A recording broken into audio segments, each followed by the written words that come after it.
If you could wear any kind of hat, what would you wear? Let's draw a self-portrait wearing a hat. Hi boys and girls. To start our drawing today, I'm going to be drawing a big U shape, and I need to leave room for my hat up here. So I'm going to go from about here to about here, and I want my U to go down maybe about here, okay? So I'm going to start with a big curved line for the shape of the face. And then for the neck, I'm going to do two curved lines. Do one line that curves here and one line that curves here. And these will go out into the shoulder. So I'm going to curve out and down, out and down. And to draw the collar of the shirt, I'm simply going to do another curved line. Lots of curved lines here.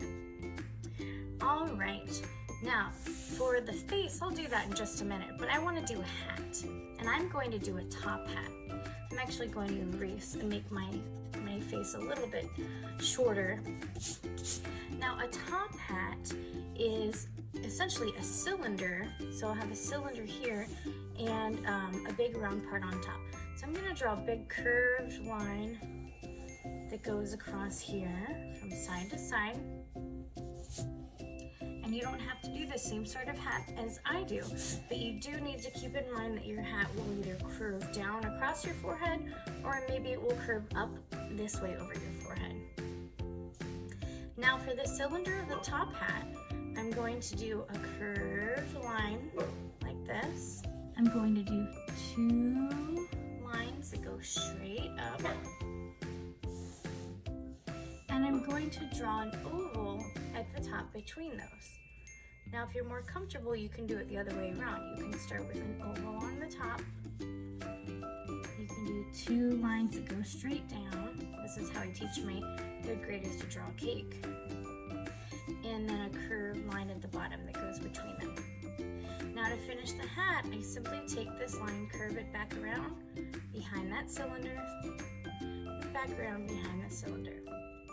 So like I said, you can do any sort of hat that you want to, and after you've done your hat, you can add the rest of your face and your hair.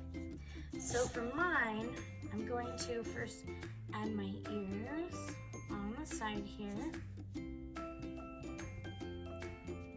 and then I'm going to add my hair coming out from underneath here, and I'm going to have it just go behind my head. Now for shorter hair, you can just curve it and then have it curve right behind the ear. So for example, for boy hair, you might come back and run right down into that ear, okay? For long hair, I'm gonna go all the way down to the shoulders. And I'm also going to have it come up from behind the ears and into the forehead.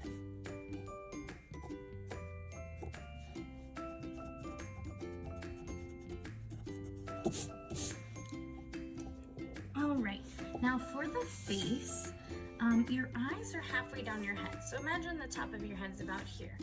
I'm going to be drawing my eyes between my ears here, so about right here.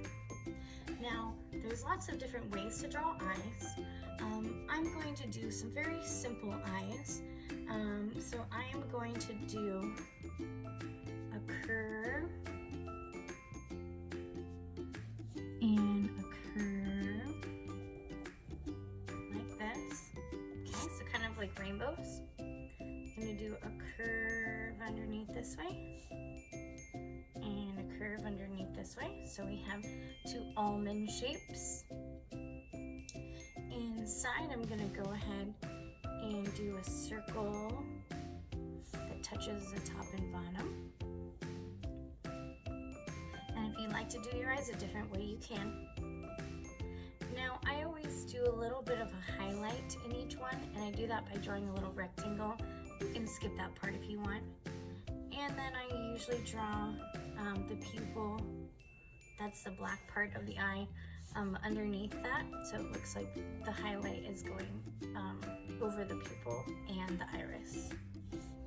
I'm going to shade those in for now, but I will be coloring those later.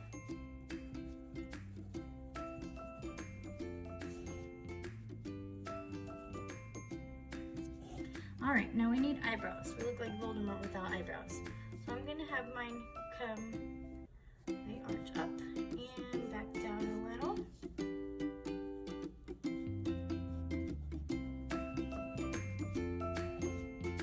And for my nose, I think I'll do kind of a curve down into the side, curve around, and back in.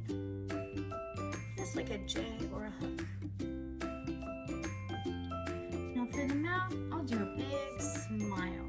So I'll go from cheek to cheek, big smile. Maybe I'll do one little curve there. Now this is a cartoonish face. This is not necessarily a realistic face, and that's okay. And if you want to do yours in a different style, you can. You can also go back and add eyelashes. Remember, we'll be coloring this in, so you can add your eye color, color your eyebrows, and things like that. You could add other details to your shirt. You can add jewelry. And I want to decorate my hat, so I'm going to be putting a flower on here. I'm going to erase here so it can overlap.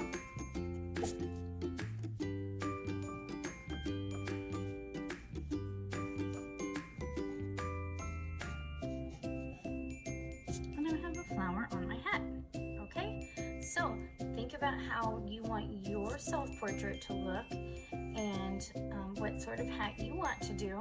Remember to use all those different types of lines, and we have geometric shapes, organic shapes, and they all come together to make your self-portrait. Self-portrait in pencil, and I'm happy with how it looks. I'm going to use a Sharpie marker to trace my lines. If you're not using a Sharpie, you can use any sort of marker, crayon, or colored pencil that you have. So I'm going to go back over every line that I drew, and I can make them look better this time around if I realize that I made a mistake.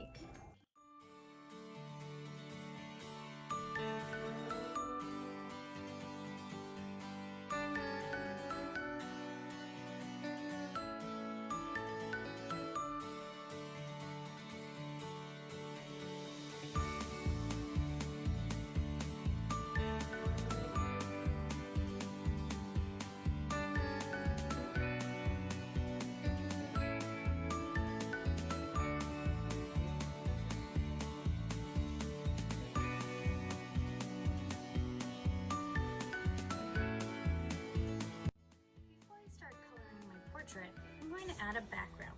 So what I'm going to do is start from one side of the paper and draw a line until I run into my self-portrait. Then I'm going to skip the self-portrait, go to the other side, draw a line that runs into the other side of the paper. This means that I am in the foreground because I'm closer to the bottom of the paper, and everything from this line up is the sky and the background. I'm also going to be drawing some things in the background. So maybe I'll do a zigzag line for some mountains. Maybe I'll do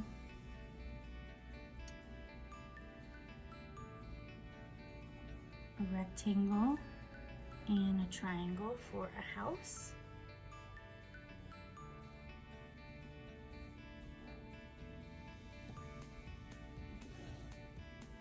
And maybe I'll do a curved line for some hills.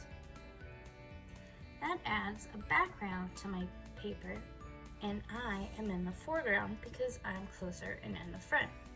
Things in the background are smaller, things in the foreground are bigger.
completed my happy hat self-portrait. And if you like this video, don't forget to subscribe and like.